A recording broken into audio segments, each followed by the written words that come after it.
Gatíssimas, hoje a gente está aqui com o Eduardo, o esposo da Iá.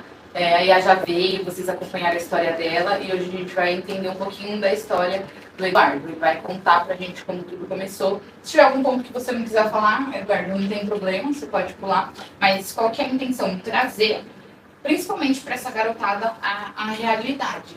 O que acontece, qual que é o destino, qual que é o final dessa história. E principalmente que há, sim, a oportunidade de mudar. Que Deus pode trazer um renovo na vida de cada um. Que Deus pode fazer um milagre. Que viver para Deus vale muito a pena. E o que eles ganham nesse mundo que eles entram e que eles acham que eles não podem sair. Muito deles, quando conversam comigo, falam assim, doutora, para mim não tem mais jeito. Eu já tô aqui mesmo, para que eu vou sair e mergulhar de cabeça? Então eu queria que você contasse um pouquinho da sua história. Hoje o escritório, gente, tá lotado, tá todo mundo aqui. Os meninos vão fazer perguntas também, porque eles estão super curiosos para ouvir essa história, que não é uma história, é um testemunho. Eu sempre me corrijo, eu falo para ouvir essa história, e não é uma história, meninas. É um testemunho de vida, um testemunho, assim, de renovação de Deus mesmo. E não tem tempo, tá? Quando der uma hora a gente para, toma uma água, respira, volta e continua gravando. Sim. Bom, a minha vida, ela, bem novo, com a faixa de uns 13 para 14 anos, eu já dei início a uma vida de forma errada.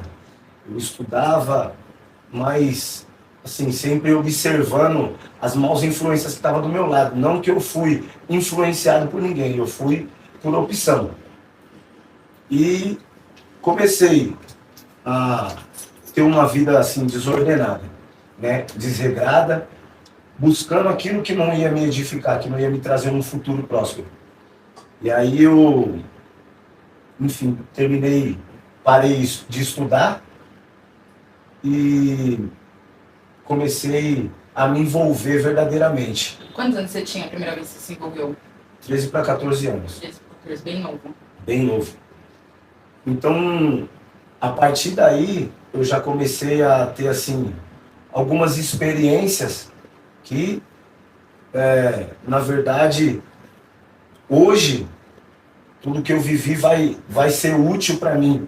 Porque hoje, como servo de Deus, eu vou ter um argumento para mim poder entrar dentro de uma comunidade, né, perigosa, para mim poder entrar dentro de um ponto de venda de droga.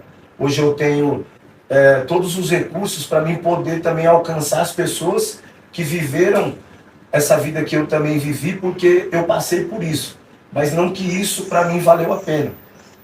Então eu comecei a viver isso daí. E com 19 anos de idade, eu fui preso a primeira vez, no final de 2006 para 2007, virando o ano, lá em Caraguatatuba. E a partir dessa primeira vez, eu sempre tive assim minha mãe como um pai e mãe para mim, que eu sempre fui criado com ela. E quando eu saí, tivemos uma conversa, tentei ali de alguma forma ali recomeçar, porque eu vi que verdadeiramente essa vida aí, assim, o cenário dela é bem doloroso, é bem difícil, porque eu sei o que eu vivi lá dentro pela primeira vez. Primeira vez você ficou quanto tempo? Fiquei 10 meses e alguns dias. E aí eu saí, até tentei recomeçar, só que como eu não estudei, parei os estudos, nunca tive um curso profissionalizante. Para mim ficou difícil. Minha mãe tinha um rapaz que ela era amigada com ele e eu comecei a tentar trabalhar com ele no ramo de pintura, acabamento. Mas também durou pouco, porque eu já conhecia a droga, já conhecia as baladas, entendeu? E para mim, um jovem tá preso dentro de um trabalho, né, trabalho e casa, sendo que eu tinha assim tudo o que o mundo me oferece ao meu redor, eu acabei não suportando. Voltei a roubar de novo. Primeira vez que você foi preso no roubo? Isso. Fui preso num roubo. Voltei a roubar. E, enfim, não durou muito tempo. Pouco tempo eu voltei preso de novo. Ficou quanto tempo na rua? Fiquei 9 meses, basicamente 9 meses. Fiquei uns 9 meses. E aí voltei preso. Fiquei mais 1 ano e 2 meses preso. E aí, nessa que eu voltei preso de novo, aí eu falei, ó, como a gente estava conversando aqui há pouco tempo, que muitas pessoas vêm aqui para poder e falam que já não tem mais jeito, que infelizmente que não tem mais volta, que acaba não enxergando, né, uma outra direção para a sua vida. Porque na verdade, né, a Bíblia, a palavra de Deus, ela fala que o príncipe desse século, ou seja, o próprio inimigo das nossas almas, que é o diabo, ele veio para cegar o entendimento do povo, né? Então, quando a gente acaba, assim, de certa forma, se tornando um prisioneiro, né, das coisas desse mundo, você acaba verdadeiramente não enxergando, como eu também, por muitas vezes, não enxerguei. Cheguei a falar para minha mãe, cheguei a falar para minha família que a vida que eu escolhi era aquela, e aquilo ali eu ia viver até o dia que eu morresse. Você falava isso? Falava. Mas a gente pode até, assim, de certa forma, tentar optar por isso daí. Mas o nosso destino não tem como a gente traçar ele. A gente pode sim fazer uma escolha, não, eu quero viver isso daqui, né, como assim, uma pessoa da sociedade normal. Ela se desenvolve, estuda, cresce e cria um desejo dentro de si, não, eu quero ser um advogado, eu quero ser um médico, então ela vai lutar para ela poder alcançar aquilo ali, né? Só que nessa vida já não é assim. Você pode até determinar isso com a sua boca, mas só que não tem como você traçar o seu destino, porque o destino do ser humano, só quem pode traçar é Deus. Só Ele. Não tem como eu falar aqui, ó, eu vou ser crente eternamente. Essa é a minha vontade. Mas eu não posso falar isso porque o dia de amanhã eu não sei. Eu sou sujeito a falha, eu sou sujeito a cair. Mas, todavia, hoje eu conhecendo Deus, se eu tropeçar e cair, eu conhecendo a misericórdia de Deus, eu vou tentar me reerguer. Eu vou me agarrar dentro da palavra de Deus, dentro daquilo que Ele me oferece, mostrando por mim o seu amor, a sua misericórdia, e vou tentar me recomeçar. Enfim, por muitas vezes eu falei isso daí, que que já não tinha mais volta. E aí eu conversei com a minha mãe e falei, ó, eu fui o único, não tenho irmão, não tenho irmã. E aí eu falei, ó, a minha vida é essa daqui pra frente, não tem mais volta, entendeu? Eu não tenho emprego, não tenho meio de estudar, entendeu? Eu uso droga, eu roubo, eu faço isso, eu faço aquilo, então a minha vida vai ser essa. Triste para minha mãe, porém como mãe, né, não apoiando o meu modo de vida, mas sempre esteve do meu lado, me apoiando ali em tudo que eu precisei, me acompanhando nas minhas trajetórias aí. E saí em 2011, saí em 2011, 2010, final de 2010 para 2011, eu saí dessa segunda vez que eu fui preso, passou 2 meses eu fui preso de novo. Ficou 2 meses na rua? 2 meses na rua. E assim, nesse período, nesse trajeto, vamos lá, voltar da primeira vez que eu fui preso, quando eu saí eu conheci ela, a gente já até se conhecia, mas enfim,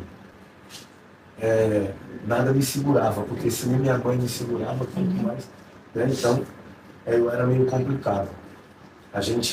E aí, enfim, conhece uma garota, né? Aí você já passa a querer buscar mais ainda, porque você quer poder, né, presentear, você quer poder se apresentar de uma forma diferente. Então, aí isso daí tudo sobe ao coração e você começa despertar mais ainda a ganância, a cobiça pelo dinheiro, né? E ali eu fui preso essa segunda vez, saí, fiquei 2 meses, voltei preso de novo pela terceira vez, num crime de roubo. Sempre roubo? Você sempre foi preso por roubo? Não, a segunda vez foi por receptação. Receptação de carro roubado.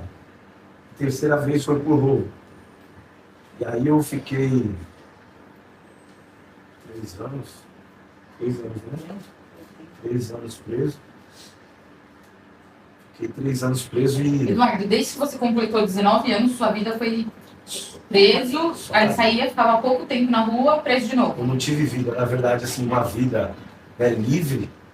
Eu tive vida porque Deus, ele teve, pela sua misericórdia, ele concedeu um fôlego, mas eu só estava respirando mesmo, como se eu tivesse, assim, numa maca, respirando por aparelho, porque lá dentro você não vive, na verdade. Você é bem sufocado, isso é bem limitado, você não tem o seu direito de livre, você não tem muito direito de expressar, é bem complicada a vida lá dentro. E aí, o que acontece? Fiquei quase 3 meses, quase 3 anos. No início ela já passou a me acompanhar, né, nesse período, né? Passou a me acompanhar junto com a minha mãe. Meu pai, ele é meu amigo, eu gosto dele, mas ele sempre foi assim. Ele teve um tempo da vida dele bem difícil também, eu não julgo ele, não critico ele não. Então nós tivemos assim um bom tempo, meio que distante, porque eles sempre foram separados desde que eu me conheço com gente, então para mim estar com eles dois era meio difícil. E minha mãe, que ela sempre me deu mais uma atenção. Aí eu comecei a enfrentar umas duras provas. Nesse período, nessa terceira vez que eu fui preso, eu fui para Venceslau, né, Viviane? Fui para Venceslau porque um rapazinho na unidade prisional que eu estava tinha agredido um funcionário lá, né, um carcereiro. E aí, pelo meu histórico, né, de lá de dentro também, pela minha vida, meu histórico passado, já às vezes que eu tinha ido preso, eles acabaram me levando junto. Eu não tinha nada a ver.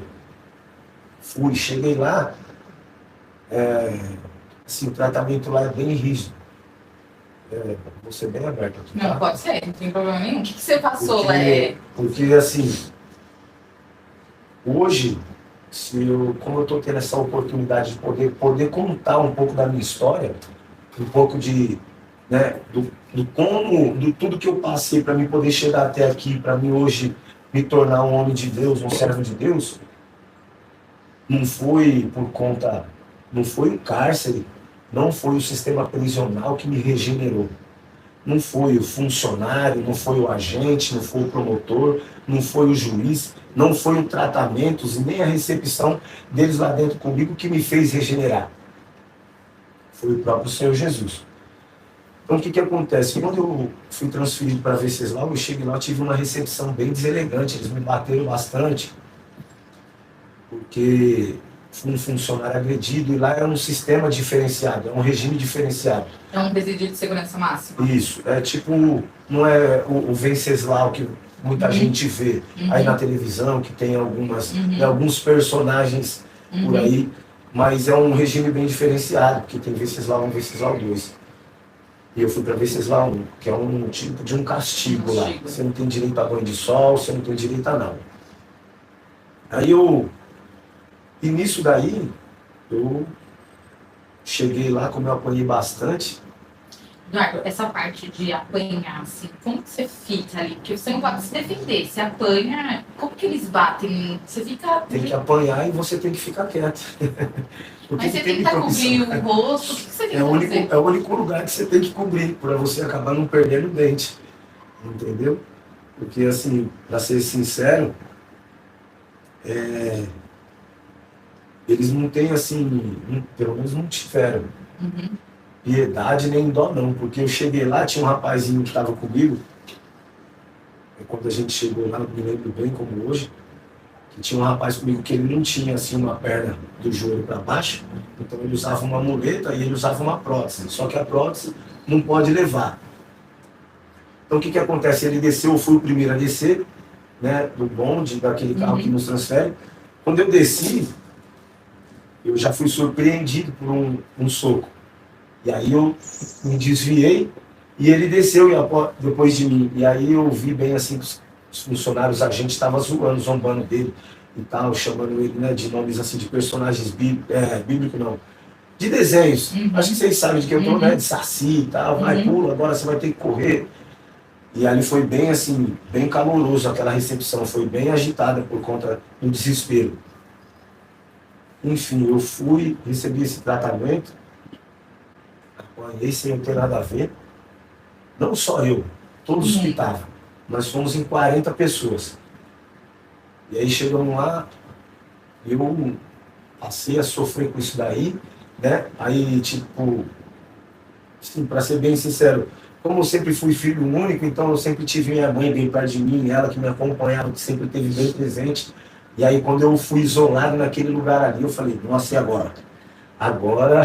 Sem visita, sem luz do sol. Agora... Não, visita você pode até ter, mas é uma visita que, assim, é bem humilhante mesmo para você ter uma visita ali. Porque você não tem nenhuma privacidade, você não tem para conversar, para poder dar um abraço, nada. É só para você ali receber uma comida, um refrigerante, uma notícia e tchau. E eu comecei a sofrer isso daí. Né? Os meninos que estavam comigo dentro da cela, nós estávamos em 3. Passou a me aconselhar, porque era a primeira vez que eu passava ali, e pelos históricos que eu ouvia falar daquele lugar, eu falei, meu Deus do céu, onde que eu vim parar agora aqui? Eu não sei se daqui eu saio mais, hein?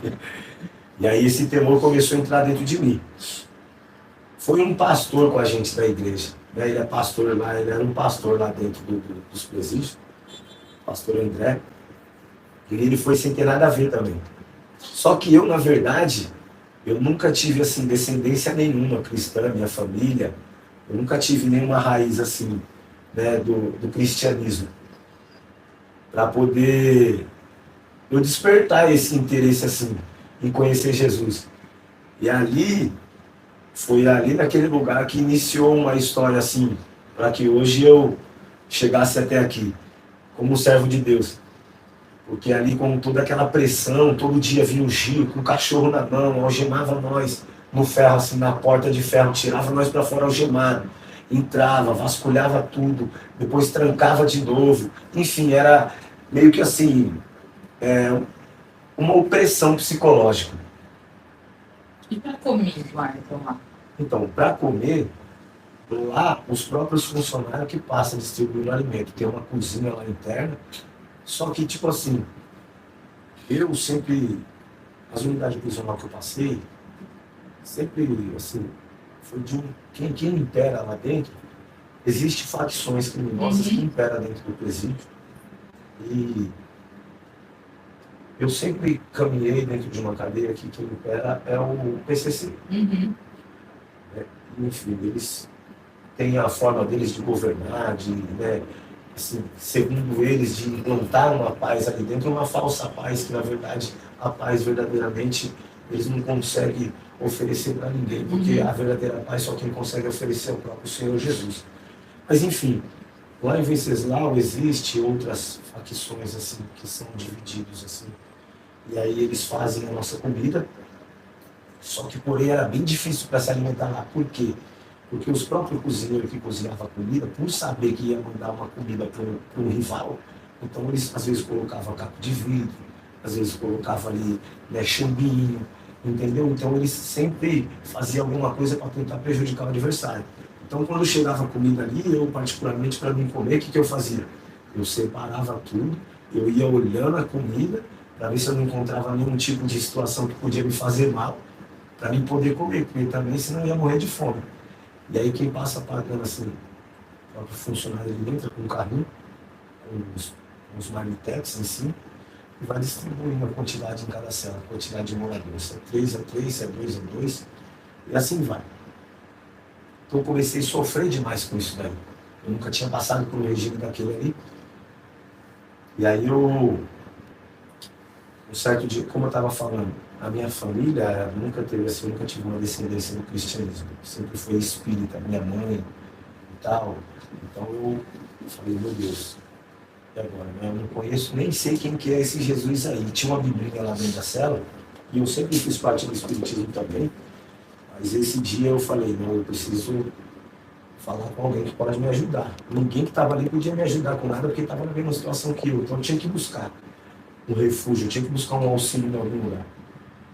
E aí tinha uma biblinha azul, é o Novo Testamento. Eu peguei essa biblinha, e aí esse pastor ele começou a promover um culto ali dentro, mesmo trancado, né, de cela para cela, assim, todo mundo na frente do portão da capa da cela. E ali a gente começou a fazer um culto ali, tal, um pedia, cantava um louvor, outro cantava outro, e depois ele lia uma palavra, deixava ali uma palavra pra gente.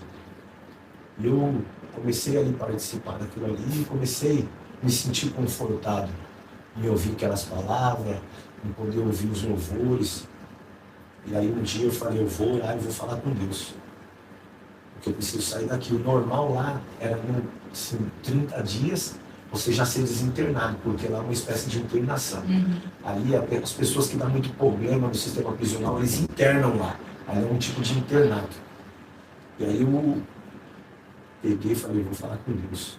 E um dia eu falei com Deus e eu fiz um voto para Deus. Eu falei, meu cheiro, eu já estava 48 dias lá, o normal é 30, eu já estava 48. Eu falei, o que está acontecendo? O guarda passava lá, eu perguntava, ele falava, ó, daqui vocês só vão sair, vocês que é de guarda, vocês só vão sair daqui com 150, 160 dias.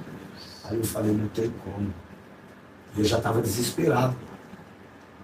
Aí eu fiz um voto com Deus e falei, ó, comecei a chorar ali, senti a presença de Deus, estava tendo culto. E eu comecei a chorar ali, falando com Deus, desesperado daquela minha situação.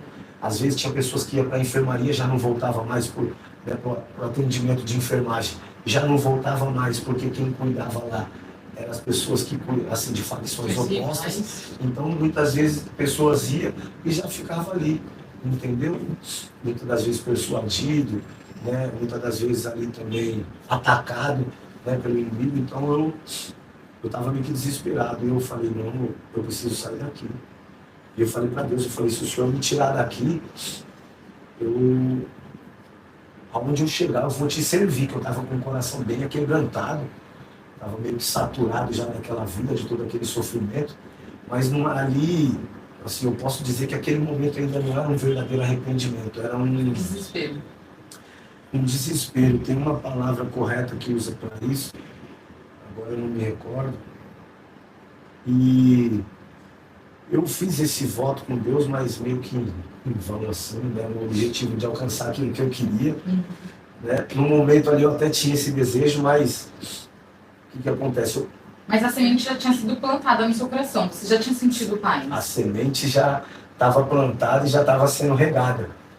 Né? Mas, como diz a palavra de Deus, que para tudo tem um tempo. Né? E todo propósito de Deus tem um tempo determinado. Então, ali iniciou. Eu fiz um voto com Deus, eu me comuniquei com o pastor, falei, pastor, eu estou cansado disso daqui, porque lá a gente escrevia assim, tem uma língua de sinais, né? Que é de lá, é do preso, não é a mesma língua aqui de fora.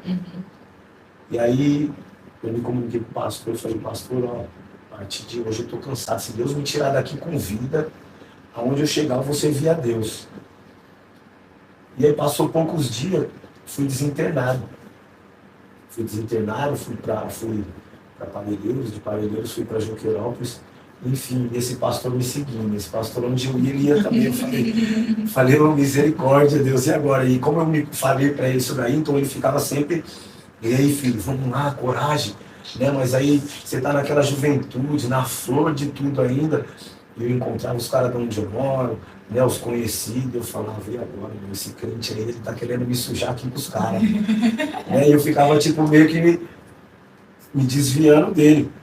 Mas ele é muito gente boa, esse pastor aí. Faz tempo que eu não vejo ele, não sei nem se ele é vivo, mas eu creio que sim. E aí eu fui para Junqueirópolis. Em Junqueirópolis eu comecei a enfrentar uma turbulência assim, psicológica, que eu verdadeiramente eu não conseguia nem raciocinar. Eu cheguei ao ponto de pensar que eu não estava bem psicologicamente, entendeu? Que eu já estava tendo alguns distúrbios, tipo surto de nervoso, entendeu? Eu já não aturava muita conversa mole na minha orelha, entendeu? Eu ficava falando muita coisa comigo, eu já não aturava muito. Aí uma vez ela foi me visitar, ela e minha mãe, e aí vocês foram lá na VEC, né? No fórum da execução, e lá não mandava assim, não dava benefícios para ninguém, era bem rígido lá, a execução penal de lá. E aí minha mãe, todo mundo falava, ó, que ninguém vai embora, que ninguém vai embora. Eu já tinha outras faltas, por tentar fugir. Você tentou fugir? É. Muitas vezes?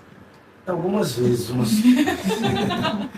algumas vezes eu vou mentir porque lá dentro é sufocante. Então, tipo assim, quando você está num mundo que você já está vivendo aquilo ali, que você colocou sua vida pro tudo ou nada, então, para você, se você tiver uma oportunidade de escapar daquilo ali, sabendo que você vai continuar vivendo aquilo ali, sabendo que amanhã ou depois, tipo assim, não, eu vou continuar roubando. Então é o seguinte, se eu não quero parar com o crime, para mim é indiferente se eu ficar foragido na rua ou não. Se eu tiver uma oportunidade, eu vou fugir.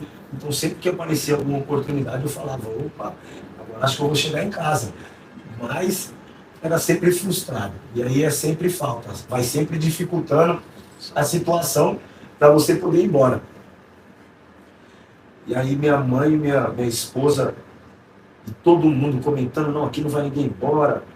Eu falei, não tem como um negócio desse, não. Eu falei, vou recorrer a Jesus de novo. Vou falar com ele de novo. A semente já estava no coração, né? Mas só que eu já estava em débito, né? Eu já estava devendo, porque eu já tinha feito um voto e eu já não tinha cumprido. E esse pastor, ele estava lá, nessa mesma cadeia que eu. E aí eu falei, agora eu vou ter que recorrer a Deus de novo. E ali eu, com pouca força, mas eu comecei a frequentar os cultos.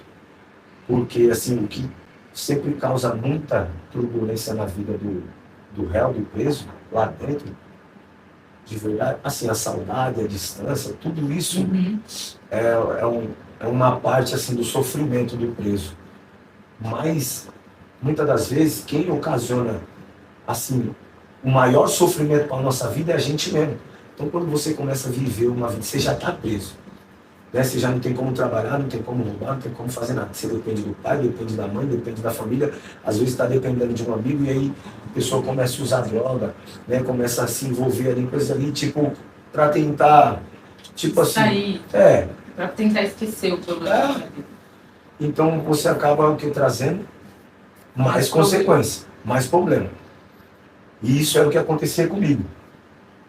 Por quê?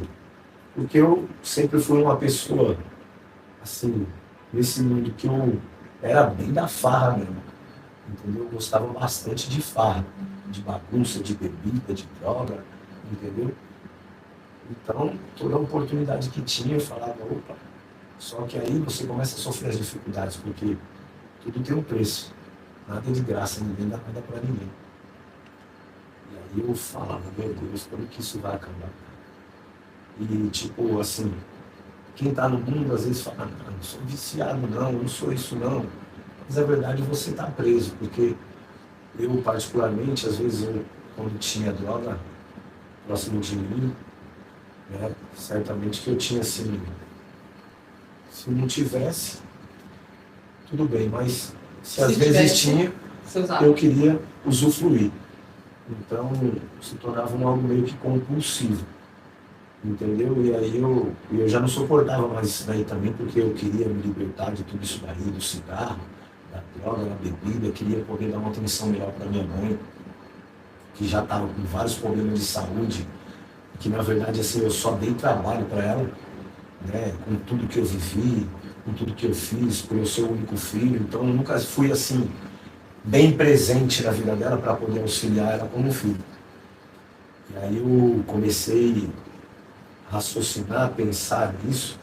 Ela que já estava do meu lado, que né, já mostrava assim para mim um amor, né, leal, que tipo, não merecia passar por aquilo ali porque ninguém merece. E eu comecei a raciocinar, a pensar nisso daí. Eu falei, não, eu preciso mudar. Eu preciso dar um valor para ela que ela merece, e eu preciso também dar um valor para minha mãe que ela merece. E aí eu isso começou a me martirizar, começou a me comover, me corroer por dentro. E eu queria, mas às vezes eu não conseguia.